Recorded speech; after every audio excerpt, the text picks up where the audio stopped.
He was Dr. Richard Maxwell, a name that resonated with authority in the wide halls of Grandview Hospital. Head of neurology, author of treatises that lined the shelves of universities, and a surgeon with steady hands and a sharp mind. His confidence was a shield, almost an armor, that isolated him from the world, and at times from himself. The pristine white of his coat seemed to mirror the cold precision of his reasoning. That morning, during his usual rounds, his voice cut through the air like a scalpel. Increase the corticosteroid dosage and monitor liver enzymes every 6 hours, he instructed, without even looking at the resident walking beside him. Efficiency was his religion and deviation heresy. His footsteps echoed with an unrelenting rhythm, each one measured, each one far from uncertainty. Then something out of place disrupted the symmetry of his day. At the end of the corridor, a nurse, Helen Smith, whom he had barely noticed before, was guiding a boy.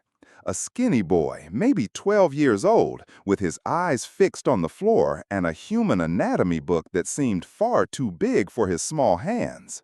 Richard felt irritation rise. Children did not belong here, not in such a critical ward. Who authorized a child to enter this wing? His voice, controlled, betrayed a growing impatience.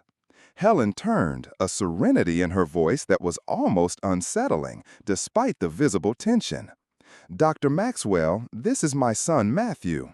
I'm on my break and had to bring him today. He has a special interest in medicine and is very quiet." Richard barely registered the explanation. His eyes locked onto the boy. Matthew looked up for a brief moment, and Richard caught an unusual intensity in those eyes, something he dismissed as odd. And then the unthinkable happened. "Doctor," the boy's voice was hesitant, but the words that followed struck like an electric shock. "The patient in room 204 doesn't have Guillain-Barré syndrome as the chart says. Based on the described symptoms and progression, it seems more like chronic inflammatory demyelinating polyneuropathy." A heavy silence fell over the corridor. Richard felt his face heat up, a wave of fury spreading through his body. "Excuse me?" His jaw clenched. "Who do you think you are to make diagnoses? A child playing doctor?" Helen tried to step in, to explain that Matthew had read the medical records, but Richard wasn't listening.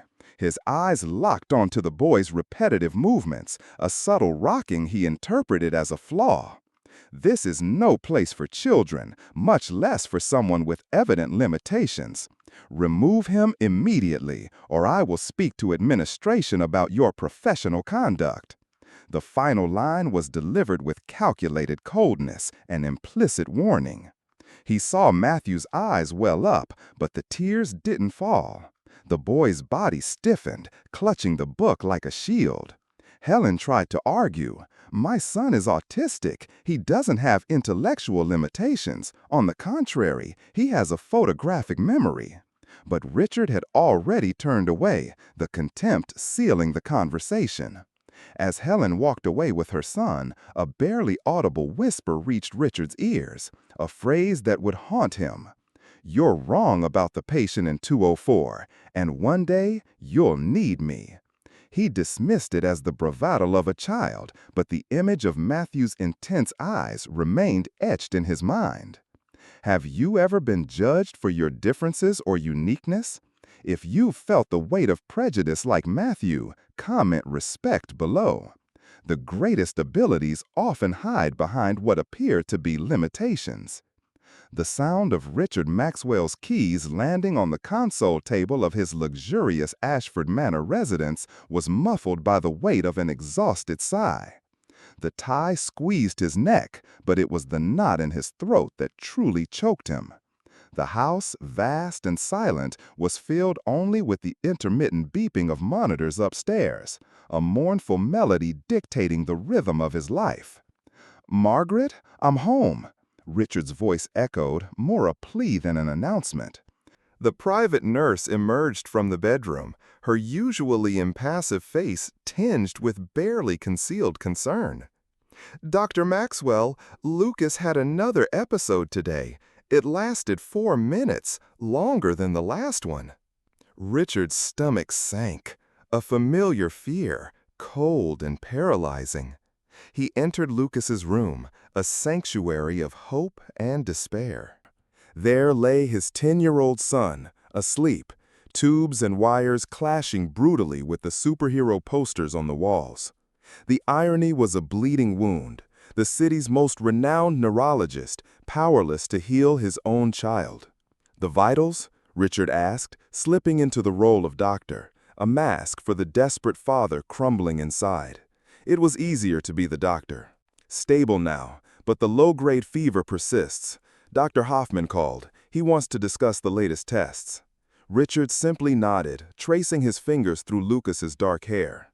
His son, his little Lucas, suffered from a rare neurological disease, unnamed, incurable, a curse that tormented him day and night. Hours dragged on in his office, the desk lamp illuminating stacks of exams he had already reviewed 1,000 times. Each chart, each report, a painful reminder of his failure. Then his phone rang, the sudden sound shattering the agonizing silence. "Richard, it's Robert. We need to talk about your son's case." The voice of Dr. Robert Evans, his former mentor and one of the few people Richard truly respected, carried an unusual urgency. "I found an article about a case similar to Lucas's, very obscure, published only in Japanese. But the most interesting part isn't the article, it's who found it." Richard rubbed his tired eyes. "I'm listening." A spark of something, curiosity, desperation, ignited. "Do you remember the nurse Helen Smith, her son Matthew, the one you, expelled from the hospital last week?" A wave of irritation surged through Richard, the autistic boy. "What about him?" His voice was curt, defensive. "He has a special interest in rare neurological diseases. Helen showed me his notes, Richard. The boy made a correlation between Lucas's symptoms and this Japanese case that none of us caught." The seriousness in Robert's voice was undeniable. "Robert, with all due respect, we're talking about a 12-year-old child with autism spectrum disorder, not a trained neurologist." Richard tried to scoff, but his voice faltered. "Some people on the spectrum have extraordinary abilities, you know that. This boy has a photographic memory and an incredible capacity to recognize patterns. He's memorized practically all the medical literature he's had access to." Robert's insistence shook Richard. He wanted to hang up, to reject the idea outright, but the image of Lucas in his hospital bed and the urgency of the monitors was suffocating. Pride gave way to desperation. What correlation did he make, exactly? The question slipped out almost against his will. Robert explained, detailing Matthew's brilliant, albeit difficult to grasp, logic. Richard took notes, his fingers gripping the pen tightly. Each of Robert's points, each connection Matthew had drawn, resonated with a disturbing truth. It was as if the answer had been there all along, hidden in plain sight, and only a child's unconditioned eyes could see it. "Bring me that article tomorrow," he concluded, his voice a bit steadier, a new and terrifying hope beginning to take root. That night, watching Lucas sleep, Richard was haunted by Matthew's premonition in the hospital hallway. What if, in his arrogance, he had pushed away his son's only hope? The thought was an unbearable weight. How many times does pride blind us to solutions? If you've ever had to swallow your pride to solve something important, comment humility below. The answers we seek often come from the places we least expect. Code blue in the pediatric wing. Code blue in the pediatric wing. The piercing sound from the Grandview Hospital's PA system froze Richard in the middle of a consultation. His heart leapt, a chilling premonition filling him even before the nurse burst through the door, breathless. "Dr. Maxwell, it's Lucas. He was rushed in." The run through the corridors was a blur of panic. Time dragged, each step a torment. Upon reaching the emergency room, the scene was a nightmare made real. A frantic team crowded around Lucas, his small body convulsing.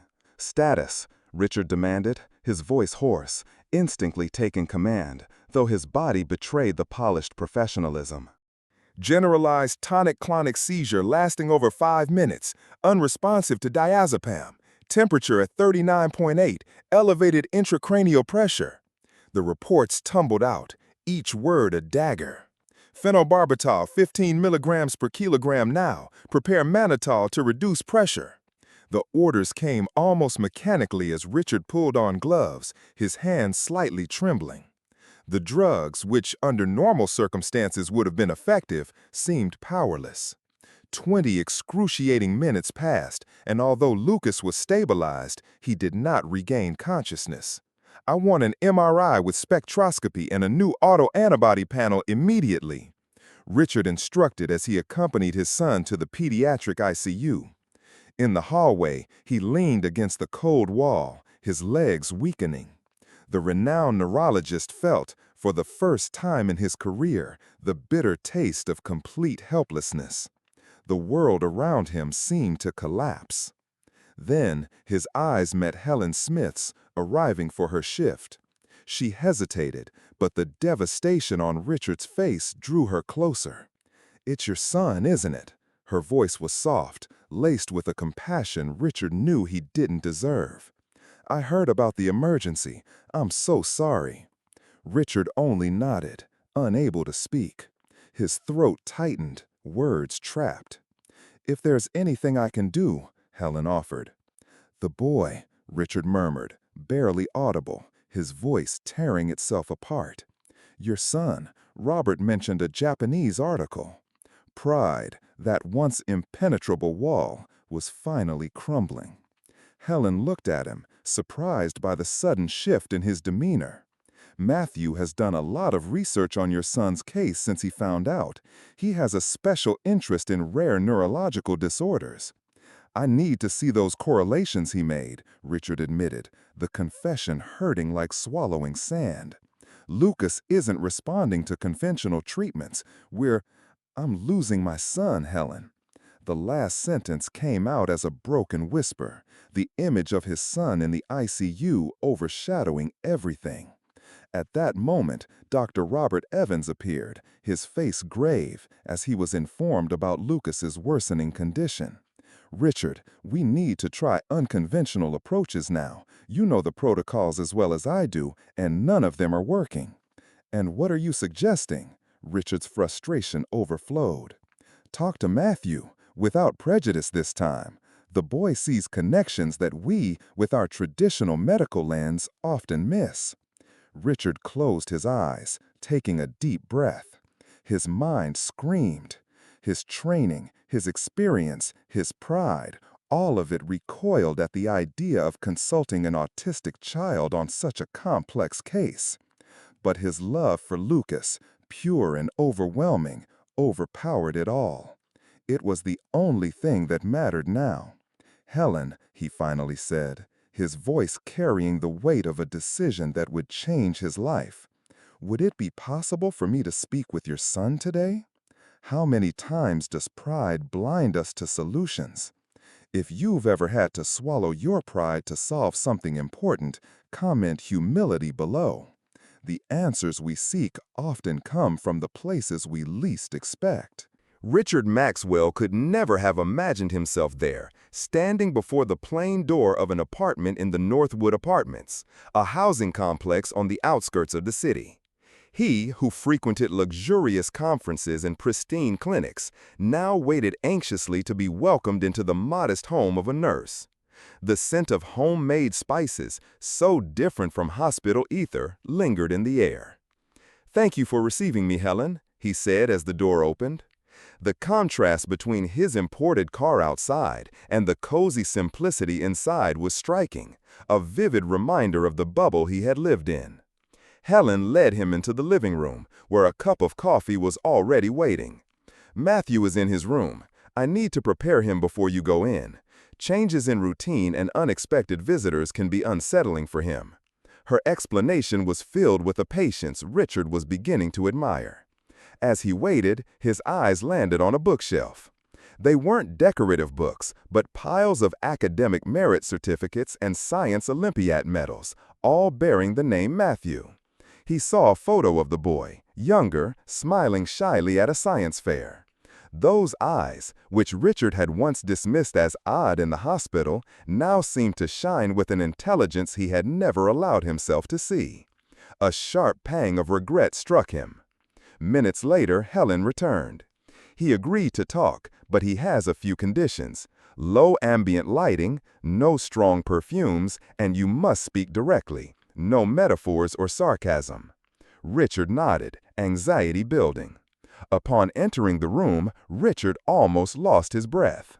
The walls were literally covered with complex diagrams, clippings from scientific articles, detailed notes, all meticulously organized, with colors and arrows forming a map of knowledge. Stacked piles of medical publications, some in German, others in Japanese, dominated the desk. It was a sanctuary, the sanctuary of a genius. At the center of that improvised scientific universe, Matthew sat in a swivel chair, wearing large headphones that, Helen whispered, helped him filter sensory input. The boy didn't look up, immersed in notes, his fingers moving with an almost supernatural speed. "Matthew," Helen called softly, "Dr. Maxwell is here." Finally, Matthew lifted his gaze. The brown eyes, once evasive in the hospital corridor, now stared at him with analytical curiosity, void of resentment. "You came because of your son," Matthew stated, 10 years old. Progressive, uncatalogued neurological disease with increasingly frequent seizures, resistant to conventional treatment. His voice was monotone, but the words were precise, eerily precise. Richard sat on the edge of the bed, following Helen's silent gesture. "Yes, Matthew, I came to ask for your help." The phrase coming from his mouth sounded strange, almost impossible. The pride of the renowned neurologist dissolving before a child. "Why should I help you?" Matthew asked, his voice cold and logical without a trace of emotion. "You said I had limitations, that I didn't belong in the hospital." Richard felt the flush of shame. "I was wrong, Matthew, completely wrong, and I apologize." "Accepting your apology won't change the fact that you humiliated my son," Helen interjected, her voice firm though calm. "Matthew couldn't sleep for 3 nights after the incident." "I know, and there's no excuse for my behavior," Richard admitted, the pain of remorse tightening in his chest. "But I'm here because my son is dying, and I believe you may have noticed something that all of us, with our years of experience and titles, fail to see." Matthew spun his chair slowly, facing one of the diagrams on the wall. Silence stretched, tense. Richard waited, every second in agony. Finally, Matthew stood and walked over to one of the panels, pointing to a red circle that connected various clippings. "I won't help you," he declared, and Richard's heart sank. But then, the words that followed brought sudden relief and unexpected redemption. "I'll help Lucas, because no child should suffer because of the pride of adults." Grandview Hospital had never witnessed a scene like that. Down the corridor of the 5th floor, Dr. Richard Maxwell walked, but not alone. At his side, wearing a badge labeled Special Consultant, was Matthew Smith. The boy kept his gaze fixed on the floor, an intense concentration shielding him from whispers and curious stares. "Ignore the comments," Helen whispered to Richard. "He's focusing so he doesn't get overwhelmed by sensory input." In the conference room, the medical team waited, a mixture of skepticism and curiosity hanging in the air. Dr. Robert Evans was there, along with 2 guest neurologists, the head of pediatrics, and 3 residents. The discomfort was palpable when Matthew entered, but Richard, now surprisingly humble, took charge. "Ladies and gentlemen, this is Matthew Smith. He has identified significant correlations between Lucas's case and an obscure Japanese study. I ask that you listen to his observations with the same seriousness you would give any specialist." Dr. Hoffman, a conservative neurologist, didn't bother to hide his skepticism. "Richard, with all due respect, but this is..." "The best chance my son has," Richard interrupted, his voice firm and unwavering. "Matthew, please." The boy nodded, approaching the table where test results and charts were spread out. His slender fingers moved quickly across the pages, reorganizing the documents into patterns only he seemed to understand. Everyone watched in stunned silence, a mix of disbelief and awe. "The problem isn't the disease itself, but the immune response to it," Matthew began, his voice gaining fluency and confidence as he spoke about medicine. "The antibodies are attacking not just the causative agent, but specific receptors in the neurons of the temporal lobe, causing the seizures. And the anticonvulsant medications are making it worse." The doctors exchanged glances. The hypothesis was bold, almost heretical, but not entirely impossible. "Explain further," Dr. Robert asked, leaning in with genuine interest. Matthew accessed his tablet, projecting a scientific article with complex diagrams. "Here, Takahara et al. Study, 2019. 6 documented cases in Japan with identical symptomatology. Conventional treatment failed in all of them, but when they used a specific immunomodulation protocol combined with a non-benzodiazepine anticonvulsant they developed, 5 patients achieved complete remission." Dr. Hoffman frowned. "That medication isn't approved here." "The truth is," Richard interjected, "the active component is approved, just in different combinations. We could adjust the protocol using available medications." A heated technical discussion followed. Matthew, with surprising precision, answered every question, citing specific studies and even exact pages from pharmacological manuals. The physician's initial skepticism gradually gave way to near-reverent admiration. They were witnessing not just a photographic memory, but a capacity for connection and analysis that went beyond any academic training. "Remarkable," murmured one of the residents as Matthew sketched a detailed diagram of the inflammatory cascade he believed was affecting Lucas. 3 hours later, an adapted treatment protocol had been developed. Richard, now a hopeful father instead of the commanding doctor, signed the authorization for the experimental treatment. His fingers trembled, not from fear, but from a renewed sense of faith. In the pediatric ICU, the team gathered for the first administration of the medication. Matthew, too nervous to enter the room, watched through the glass window, his body swaying gently. Temperature stabilizing, brain activity normalizing, intracranial pressure dropping. The parameters improved gradually. And when Lucas opened his eyes, after nearly 48 hours unconscious, Richard couldn't hold back the tears. The sight of his son awake was the greatest victory of his life.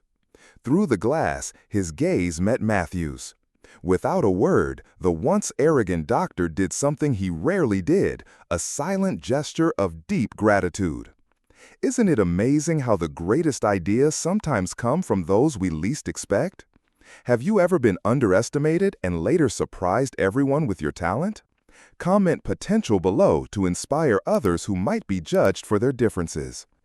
3 months had passed since the implementation of the treatment proposed by Matthew. At the Nightingale Research Center, an attentive audience of healthcare professionals awaited the start of the presentation. In the front row, Lucas Maxwell, now vibrant and with color in his face, proudly adjusted the tie of his little suit. "Nervous?" he asked Matthew, who swayed gently beside him, a habit that indicated deep focus. "A little. Too many people."